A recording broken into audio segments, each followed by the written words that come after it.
Kannst du einen Besuch im Zoo?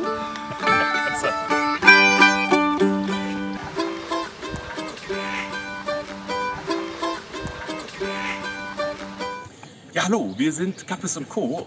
und heute haben wir eine Weltpremiere. Wir spielen unser Evergreen Mehan in Öl im Jade zum ersten Mal im Leben vor einer Öl. Mal gucken, ob es ihr gefällt. Wie heißt sie? Die heißt Tosca. Tosca. Tosca. Ja, genau. Tosca, Die Öl Tosca. Ja. Und Sie sind der? Ich bin der Gerd. Der Gerd. Wir spielen das Lied jetzt für Gerd und Tosca. Mal gucken, ob es Ihnen gefällt.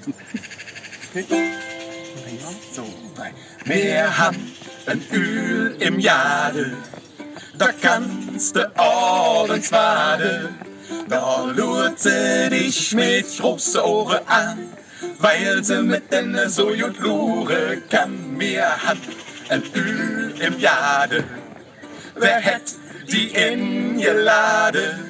Die sitzt an der Tante hier am Hus und wartet auf ein leckere Mus.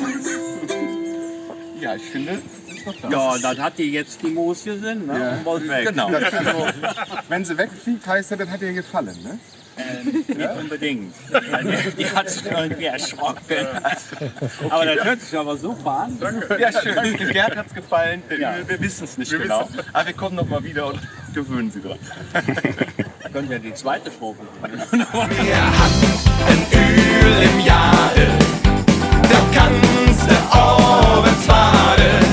Da lohnt sie dich mit großen Ohren an, weil sie mit denen so gut lure kann. Wir haben ein Öl im Jade, wer hätt die in ihr Lade?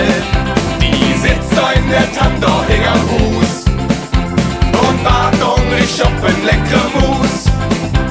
Und wart hungrig auf ein